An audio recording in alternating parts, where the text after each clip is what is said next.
Le vamos a dar la palabra a el viceministro del Interior, el doctor Luis Carlos, por favor.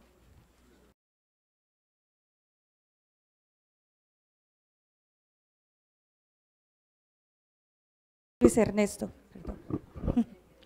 Muy buenos días, buenas tardes ya pronto. No quise dejar de asistir a este evento, también como un gesto de reconocimiento al trabajo que han venido haciendo ustedes en la construcción de estos protocolos. Comienzo por agradecerle a las Naciones Unidas, en particular a Todd, con quien he trabajado en muchos otros temas distintos, a asuntos de comunidades indígenas o comunidades negras, pero qué bueno que desde las Naciones Unidas se haya hecho este acompañamiento, y por supuesto a la OIT, que también en todos los asuntos relacionados a la consulta previa, pues evidentemente es un actor protagónico y con quien hemos también trabajado desde el gobierno nacional. Yo quise el día de hoy hacer presencia acá. Obviamente mi equipo de trabajo está acá desde la mañana, seguirá durante toda la tarde. Para efectos técnicos, ellos seguirán haciendo acompañamiento de esta jornada, pero mi presencia aquí obedece simplemente a un reconocimiento y un respaldo del proceso que ustedes han desarrollado, un reconocimiento y agradecimiento a la participación de estos organismos internacionales en la construcción de los protocolos. Los recibo gustoso como un insumo fundamental para una política pública que debemos construir conjuntamente. Como ustedes bien saben, el gobierno nacional, con las comunidades negras, con los pueblos indígenas, con los gitanos, ha iniciado desde ya hace algunos meses el diálogo y lo que se llama o denominamos ruta de acercamiento y de preconsulta para lo que sea una ley de consulta previa. Estamos absolutamente convencidos que la mejor manera de garantizar el objetivo de la consulta previa, que es la integridad de los pueblos, es teniendo reglas claras para las partes.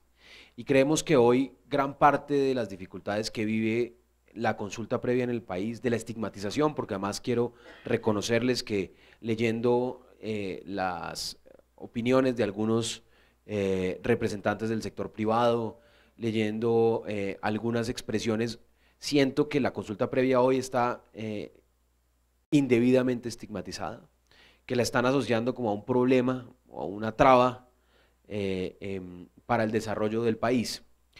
Y desde una convicción muy personal, no solo, y que también la traduzco a lo institucional, concebimos que la consulta previa, en particular lo que es de los proyectos, obras, nos puede dar luces a un país como Colombia, cómo hacer más armónico el desarrollo económico con el desarrollo social y el desarrollo y la protección ambiental.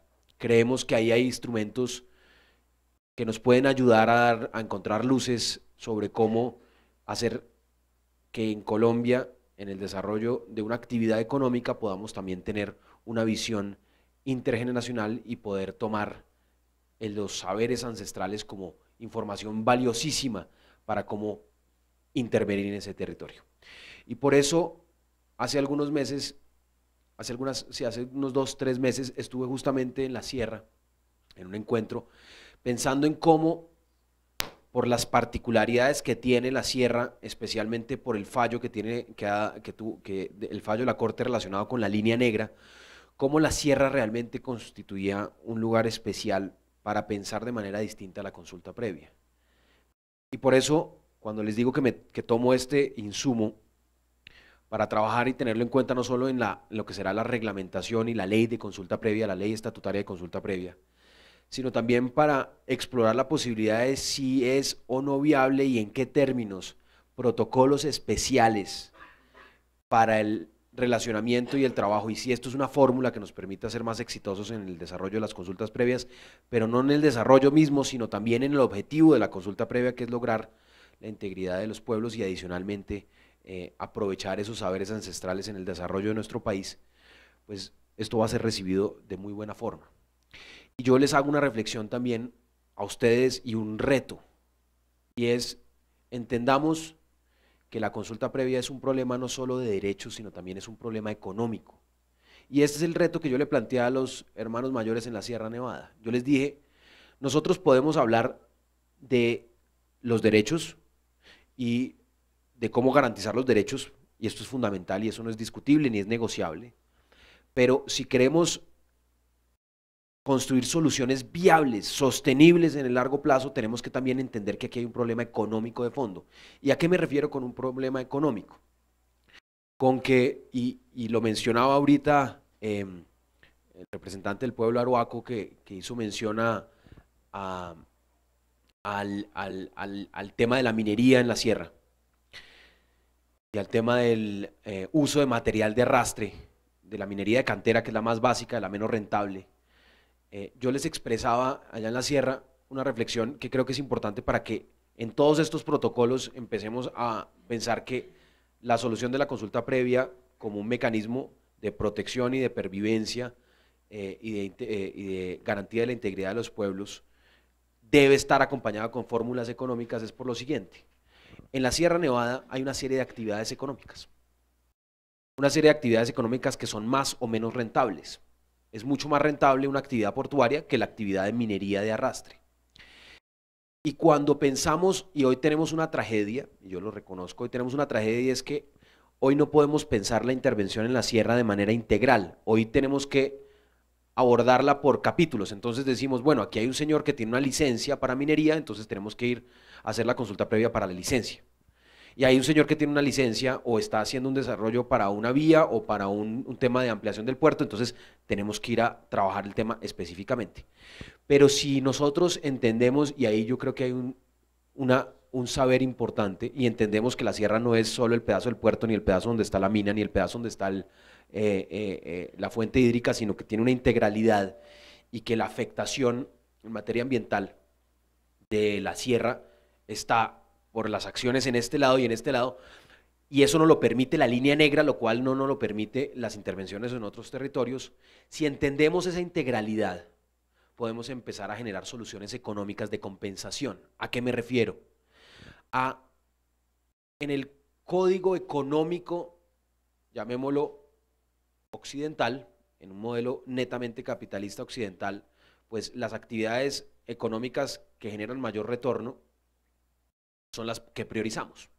Entonces, retorno económico. Entonces, si yo con una actividad en el puerto puedo tener una altísima rentabilidad, y esa altísima rentabilidad, y eso funciona en el mundo hoy en todas partes a través de la compensación por externalidades. Yo tengo mi actividad económica, pero emito gas carbónico al medio ambiente y debo compensar ese daño a través de la siembra de árboles y de la compra de bonos, y eso simplemente es una solución económica.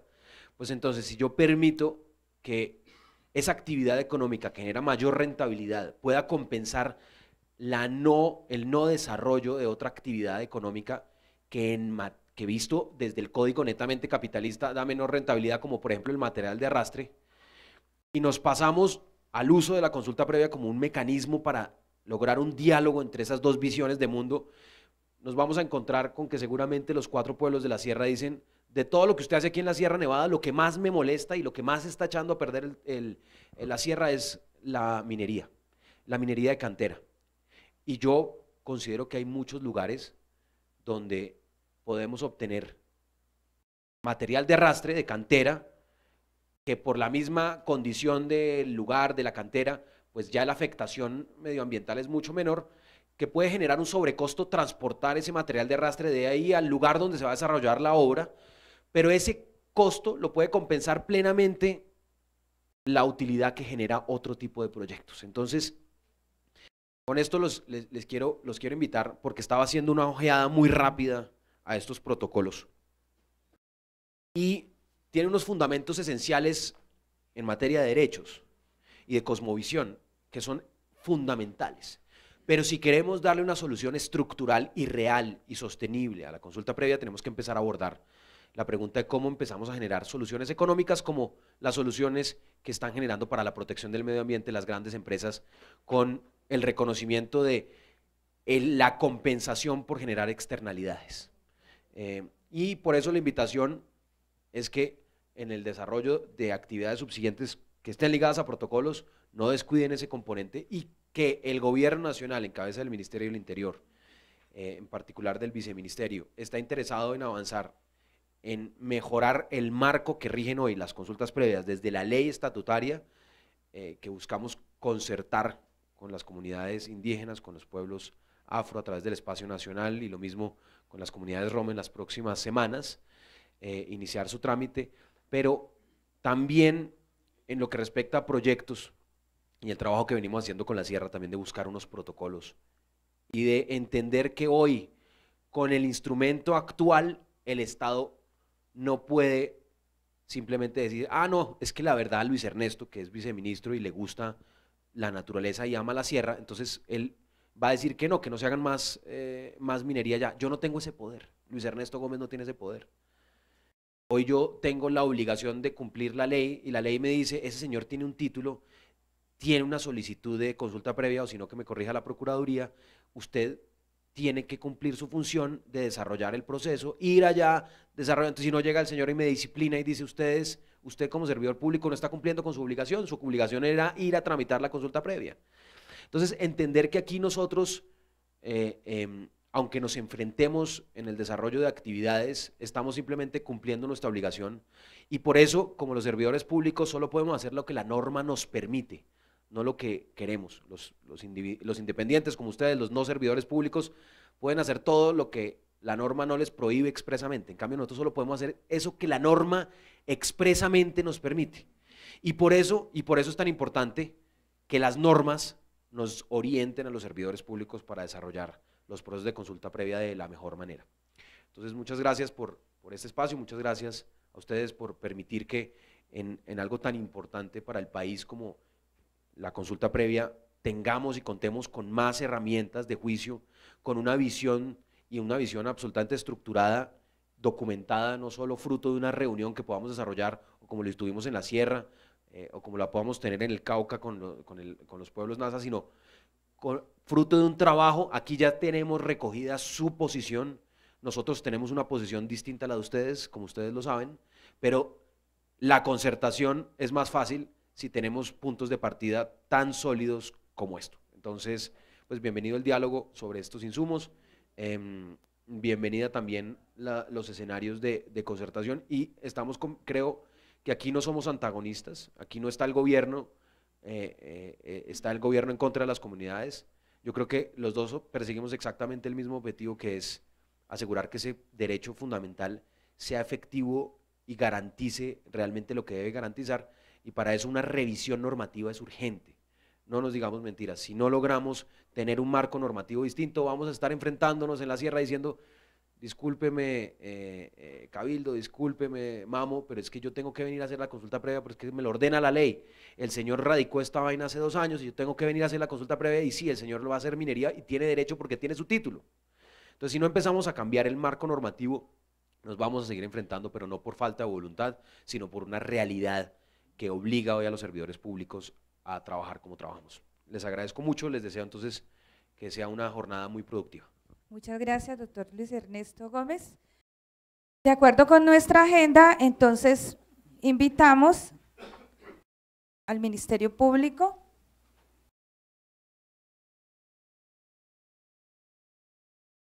No sé si la persona del Ministerio de Relaciones Exteriores está acá. Le damos la palabra al doctor Pedro Santiago Posada y posteriormente a Danilo Balbuena en representación de Procuraduría. Un saludo muy especial a Todd Holland, a Guillermo Fernández Maldonado y a mi amigo Hernán Coronado, a las autoridades de los consejos comunitarios, de los cabildos y de los pueblos, y por supuesto a todas las personas que nos acompañan. A ver, yo creo que aquí es bien importante, mi querido amigo Hernán me dejó sin muchas palabras, una exposición magistral, señor, lo felicito. Pero hay un par de puntos sobre eso que yo quisiera profundizar. ¿Por qué es un derecho humano fundamental? Es un derecho humano fundamental pues porque la vida está en juego. la vida física y cultural. La gente no entiende, ¿por qué un derecho a la participación es un derecho humano fundamental? Pues porque es que la vida está en juego. Cuando, por ejemplo, en Colombia somos, según el censo, 1.360.000 indígenas, contando comunidades negras, estamos hablando más o menos de unos 10 millones de personas afrocolombianas y de comunidades negras, palenqueras y raizales. Y tenemos una sociedad mayoritaria de 48 millones de personas y tenemos un modelo económico universal, capitalista, que tiene distintos niveles de economía, porque hay sociedades, o sea, nosotros somos un país capitalista pobre, capitalista subdesarrollado. Entonces nosotros no estamos produciendo bienes y servicios tecnológicos, ni estamos produciendo servicios, sino que el modelo económico nuestro es un modelo extractivista. O sea, la inversión extranjera que llega aquí, el 90% puede ser para minería. Entonces esa intervención en el territorio, desde esa realidad, puede poner en riesgo la vida y la pervivencia de los pueblos. Si no física, también culturalmente. Entonces es un derecho humano fundamental. Y es un derecho humano fundamental porque está en juego la vida de pueblos, de comunidades que tienen un acervo cultural del cual el mundo entero podría beneficiarse y conocer. Entonces, ese es un primer punto que a mí me parece bien importante resaltar. Y creo que la consulta previa, por supuesto, tiene que estar signada por un punto que ya tocaste, pero es el de la buena fe. Y esa buena fe es, yo no me siento a cumplir un requisito, yo me siento a escucharme. Y si el otro está dando argumentos válidos y tiene los sustentos para eso, debe ser acogido. No es que puede ser acogido, no es si me parece que debe ser acogido, es que tiene que ser acogido, porque es que eso es la buena fe. Como lo decían, es un elemento jurídico que tiene unos elementos que implican. Buena fe no es estar sonriente, buena fe es tener esa apertura a esa convicción de que estamos construyendo y de que la razón del otro también tiene que ser escuchada. Y aquí nos hemos detenido mucho en las obras, proyectos y actividades, en las consultas de las obras, proyectos y actividades. Pero yo quiero resaltar la consulta de las leyes, de los actos legislativos, de los actos administrativos. Y ahí voy a tocar dos puntos. ¿Por qué es tan importante ese modelo? Porque es que ahí es donde decimos, miren, un país para poder dar riqueza tiene que generar riqueza, sin lugar a dudas. En eso no tenemos dudas con el planteamiento economicista que en algún momento se ha hecho. Si no tenemos riqueza para repartir, ¿qué riqueza vamos a dar? Pero ¿cuál es el modelo de generación de riqueza?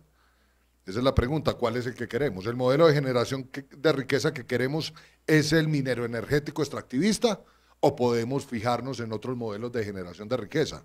La producción agrícola, estamos importando 18 millones de toneladas de comida, ¿y será que no tenemos territorio para sembrarla y para ponerla?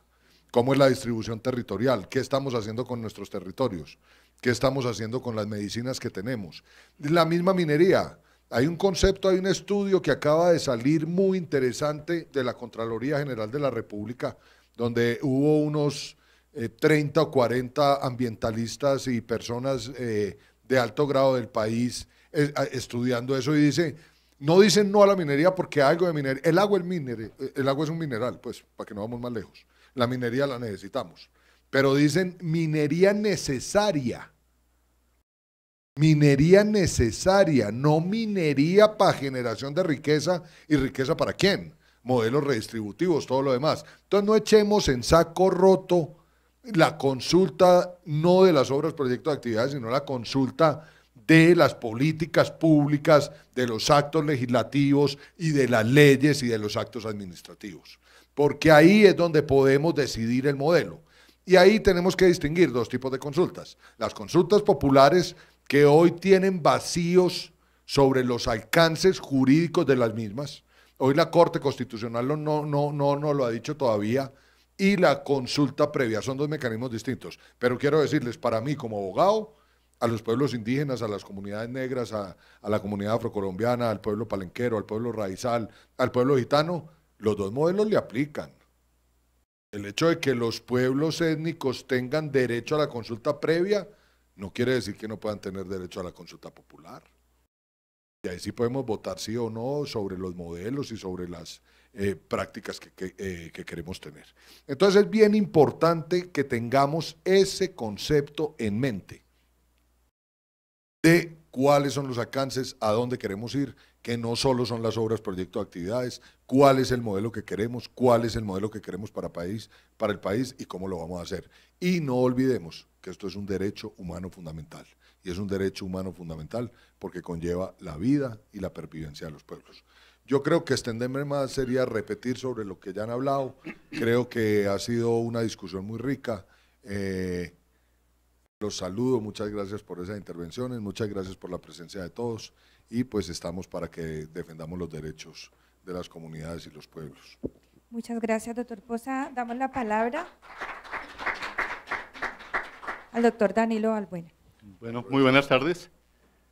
En primer lugar, expresar un saludo al señor Todd Howland, representante en Colombia de la Oficina del Alto Comisionado para Derechos Humanos, doctor Guillermo Fernández, representante adjunto, a las autoridades de los pueblos indígenas Arhuaco y Nasa del norte del Cauca, a los representantes de los consejos comunitarios del norte del Cauca y de Buenaventura, doctor Fernando Coronado, y agradecerle por su ilustración que bastante falta nos hace, me he dado cuenta ahora, y al doctor Cabanillas por los aportes de la cooperación española, a los funcionarios del gobierno, al doctor Pedro Posada.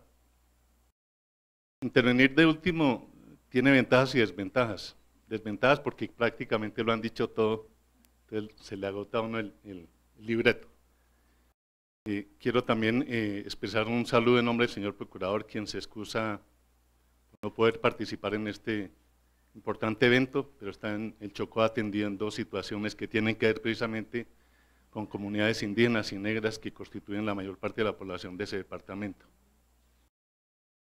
En primer lugar, quiero hacer un reconocimiento a la Oficina de Naciones Unidas y a la Cooperación Española por haber apoyado este importante proceso y felicitar también a las comunidades, a los pueblos étnicos que construyeron estos protocolos que son la genuina interpretación del derecho a la consulta como sujetos del derecho, que constituye realmente un sendero que hay que tener en cuenta para de pronto resolver esta situación de la satisfacción del derecho a la consulta que bastantes debates ha generado en nuestro país y que no acaba este debate. Desde posiciones en las que se manifiesta que no es necesario reglamentar el convenio hasta otras que, como lo dijo el señor viceministro, están por la opción de reglamentar la consulta. Sobre esto nosotros tenemos algunas prevenciones porque tiene que haber una reglamentación si sea muy amplia, porque generalmente cuando se trata de reglamentar un derecho se incurre en la restricción y en la limitación del derecho.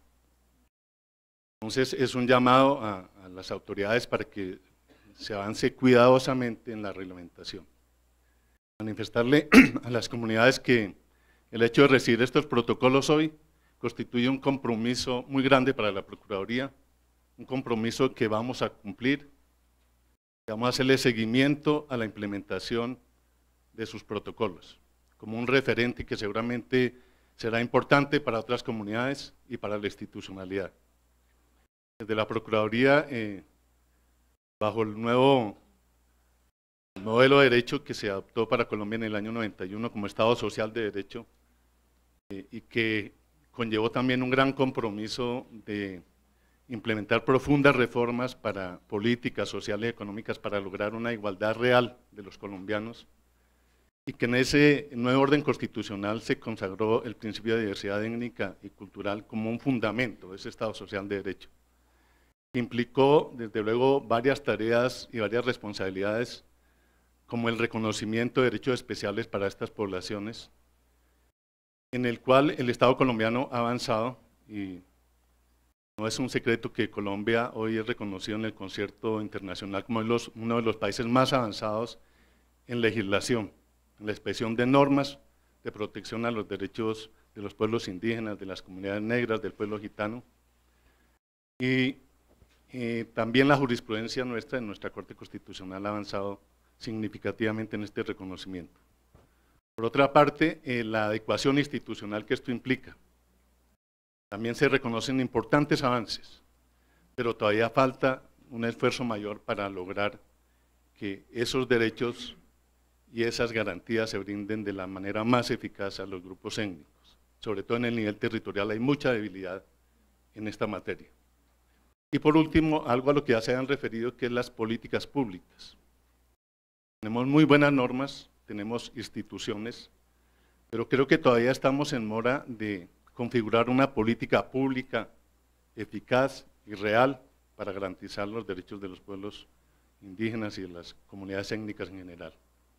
Se reconocen los avances importantes que ha habido en la materia, pero, repito, estamos todavía un poco atrasados y hay debilidades institucionales para implementar una política pública. En cuanto a la Procuraduría, bueno, hablar de la consulta y del convenio sería necio de mi parte porque ya ustedes lo han ilustrado muy claramente. Pero sí me voy a referir un poco a lo que la Procuraduría ha hecho en la materia. También en ese nuevo trasegar de adecuación institucional, la Procuraduría ha venido adaptando su estructura para atender las inquietudes y las demandas de los grupos étnicos. En el año 95 se creó una delegada para asuntos étnicos que tuvo una vida efímera realmente, y en el 2000 se fusionó con otra dependencia de la Procuraduría. Pero en esta circunstancia la Procuraduría ha venido acompañando los procesos de consulta, ha venido interviniendo frente a las autoridades, demandando la atención de manera especial a estos grupos que han sido vulnerados y que han sido afectados desproporcionadamente, como lo ha manifestado la Corte Constitucional, por el conflicto armado. En ese acompañamiento a la consulta hemos hecho algunas recomendaciones, hemos instado a las autoridades para que se ajuste en los procedimientos, que no sea una mera formalidad, sino que sea la realización efectiva y el goce efectivo del derecho a la participación de los grupos étnicos. Que ellos sean los protagonistas y quienes deciden su futuro. Visiones de desarrollo, como lo hemos escuchado, hay diversas, pero en un país donde se reconoce la diversidad étnica hay que respetar también esa visión de desarrollo que tienen los grupos étnicos.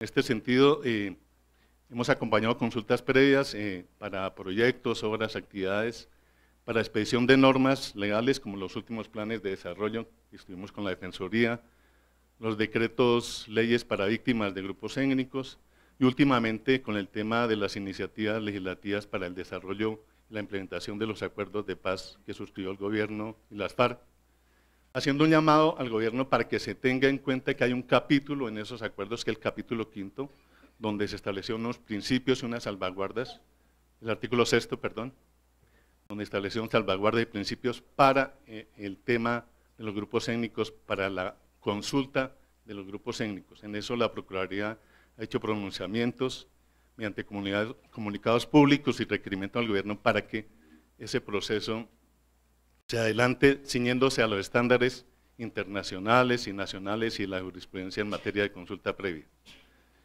Para finalizar, quiero expresar que la Procuraduría reitera su compromiso y su disposición de seguir trabajando en la construcción de esta sociedad pluralista y participativa, y seguir trabajando en la realización efectiva de ese principio de reconocimiento de diversidad étnica y cultural de la nación. Y hacerle un anuncio que a partir del mes de julio inicia el funcionamiento de la Procuraduría Delegada para Asuntos Étnicos, que buena falta hacía nuestra institución. Entonces será seguramente una dependencia un poco más robusta, más fuerte, desde donde podamos cumplir con ese reto de atender los requerimientos y las demandas de las comunidades. Muchas gracias. Ok, muchas gracias, doctor Rentería. Yo solo quiero complementar un temita que me faltó y el doctor Danilo me lo hizo caer en cuenta, es dentro de la arquitectura institucional estatal. Es muy importante, a nivel nacional hay unos marcos ya creados, como es la Mesa Permanente de Concertación, como es la interlocución permanente con el Ministerio del Interior, con el acompañamiento de las organizaciones, pero ese paquete no se repite dentro de la estructura de descentralización territorial que tiene el país. Estamos hablando de departamentos, estamos hablando de municipios. El doctor Arlene Charri lo tocaba, que eso es la figura del 1953, las entidades territoriales indígenas, pero básicamente en departamentos y en municipios. Nosotros tenemos que bajar ese mismo modelo en relación con la consulta de los actos administrativos, en el caso particular de departamentos y municipios, para que estos sean llevados a consulta, haya una relación directa con las comunidades que habitan esos territorios y que así se pueda mirar los temas desde las competencias determinadas por lo funcional, por lo territorial y poder tener un relacionamiento totalmente directo. O sea que es bien importante que se piense en el Estado, dentro de la arquitectura institucional, tener los modelos para poder concertar, construir y consultar con los pueblos indígenas dentro de las competencias funcionales en la descentralización territorial que tiene el país.